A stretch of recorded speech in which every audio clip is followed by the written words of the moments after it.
The Death Cure by James Dashner. Chapter 20. Thomas woke to see Brenda's face staring down at him. She looked worried. Her skin was pale and marked with streaks of dried blood, and there was black soot on her forehead and a bruise forming on her cheek. As if her wounds reminded him, he suddenly felt the sting of his own across his whole body. He had no idea how those launcher grenades worked, but he was happy he'd only been hit once. I just got up myself, Brenda said. How do you feel?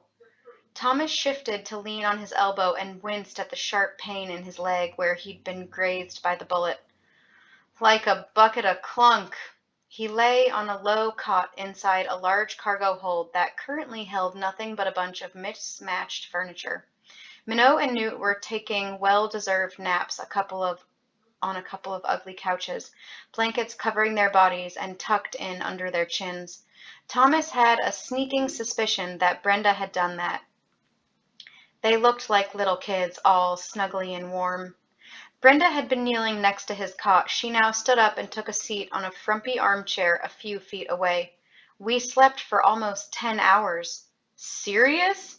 Thomas couldn't believe it. It seemed like he'd just dozed off, or passed out was probably more accurate. Brenda nodded. We've been flying that long? Where are we going? The moon? Thomas swung his legs out and sat on the edge of the cot. No, Jorge just got us 100 or so miles away, then landed in a big clearing. He's actually snoozing too. Can't have a tired pilot.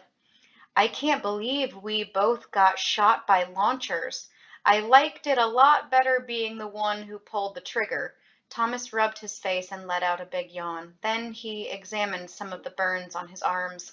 Do you think these will leave scars? Brenda laughed. Of all the things to worry about. He couldn't help but smile. She was right. So, he started, then continued slowly, it sounded great to escape from Wicked when we were back there, but I don't even know what the real world... It's not all like the Scorch, is it? No, she replied. Only the regions between the tropics are wasteland. Everywhere else has extreme swings of climate. There are a few safe cities we could go to, especially being immune. We could probably find jobs pretty easily. Jobs? Thomas repeated, as if the word were the most foreign thing he'd ever heard of. You're already thinking about getting a job? You do plan to eat, don't you? Thomas didn't answer, felt the heavy weight of reality. If they were truly going to escape into the real world, they had to start living like real people. But was that even possible in a world where the flare existed? He thought of his friends. Teresa, he said. Brenda pulled back a little in surprise. What about her? Is there a way to find out where she and the others went? Jorge already did. Check the Berg tracking system. They went to a city called Denver. Thomas felt a prick of alarm. Does that mean Wicked'll be able to find us? You don't know Jorge. She had a mischievous grin on her face. He can manipulate the system like you wouldn't believe. We should be able to stay a step ahead of them for a little while, at least. Denver, Thomas said after a moment. The name sounded weird in his mouth. What's that? Rocky Mountains, high elevation, one of the obvious choices for a quarantine zone because the weather's recovered pretty quickly there since the sun flares. A good place as any to go. Thomas didn't care so much about the location. He just knew that he had to find Teresa and the others, be reunited. He wasn't quite sure why yet, and he certainly wasn't ready to discuss it with Brenda, so he stalled for time. What's it like there? He finally asked. Well, like most big cities, they're pretty ruthless about keeping the cranks out, and the residents have to be tested for the flare randomly and often. They actually have another town set up on the opposite side of the valley where they send the newly infected. Immunes get paid a lot of money to take care of them, even though it's extremely dangerous. Both places are heavily guarded. Even with some of his memories back, Thomas didn't know a whole lot about the population that was immune to the flare, but he remembered something the Rat Man had told him. Jansen said that people really hate the immunes, call them munies. What did he mean by that? When you have the flare, you know you're going to go crazy and die. It's not a matter of if, but when. And as hard as the world has tried, the virus always finds its way through the cracks of the quarantines. Imagine knowing that and then knowing that the immunes are going to be okay. The flare does nothing to them. They don't even transmit the virus. Wouldn't you hate the healthy? Probably, Thomas said, glad he was on the immune side of things. Better to be hated than sick. But wouldn't it seem valuable to have them around? I mean, knowing they can't catch the disease? Brenda shrugged.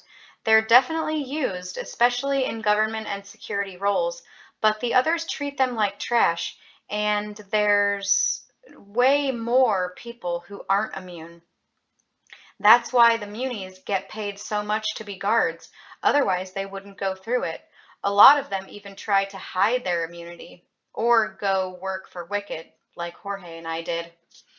So, did you guys meet before going there? We met in Alaska. After we'd found out we were immune, there was a gathering place for people like us, kind of a hidden camp. Jorge became like an uncle to me, and he swore to be my guardian. My dad had already been killed, and my mom pushed me away once she caught the flare. Thomas leaned forward, his elbows on his knees. You told me Wicked killed your dad, and you still went and volunteered to work for them? Survival, Thomas. A dark look passed over her face. You don't know how good you had it growing up under Wicked's wing. Out in the real world, most people will do anything to survive one more day. Cranks and immunes have different problems, yeah, but it's still about surviving. Everybody wants to live. Thomas didn't respond, didn't know what to say. All he knew of life was the maze and the scorch, and the splotchy memories of his childhood with Wicked.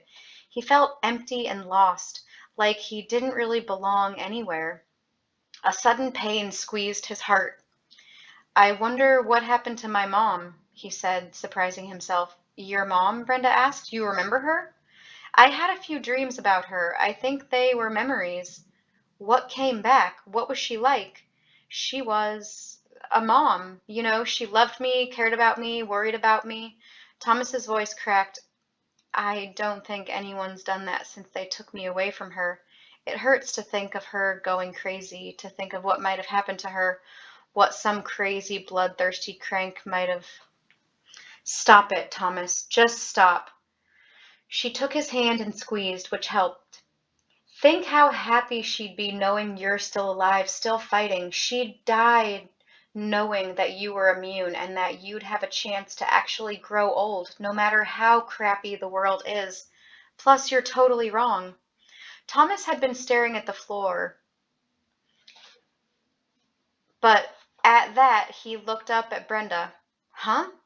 Minot, Newt, Frypan, all your friends care and worry about you. Even Teresa, she really did do all those things in the scorch because she thought she had no choice. Brenda paused, then added in a quiet voice, Chuck? The pang Thomas was feeling in his chest tightened. Chuck, he had to stop a second to compose himself. When it came down to it, Chuck was the most vivid reason that he despised Wicked. How could any good come from killing a kid like Chuck? He finally continued. I watched as that kid died. In his last few seconds, there was a pure terror in his eyes. You can't do that. You can't do that to a person. I don't care what anyone tells me. I don't care how many people go crazy and die. I don't care if the whole shuck human race ends. Even if that was the only thing that had to happen to find a cure, I'd still be against it. Thomas, relax. You're going to squeeze your own fingers off. He didn't remember letting go of her hand. He looked down to see his own hands gripping each other tightly, the skin completely white. He eased off and felt the blood rush back to them. Brenda nodded solemnly. I changed for good back in the scorched city. I'm sorry for everything. Thomas shook his head. You don't have a single reason more than I do to apologize. It's all just one big screwed up mess. He groaned and lay back down on the cot, staring at the metal grid of the ceiling. After a long pause, Brenda finally spoke again. You know, maybe we can find Teresa and the others, join up. They broke out, which means they're on our side. I think we should give them the benefit of the doubt. Maybe they had no choice but to leave without us, and it's no surprise at all that they went where they did. Thomas shifted to look at her, daring to hope she was right. So you think we should go to Denver? Thomas nodded, suddenly certain and loving the feel of it. Yeah, Denver. But your friends aren't the only reason, Brenda smiled. There's something even more important there.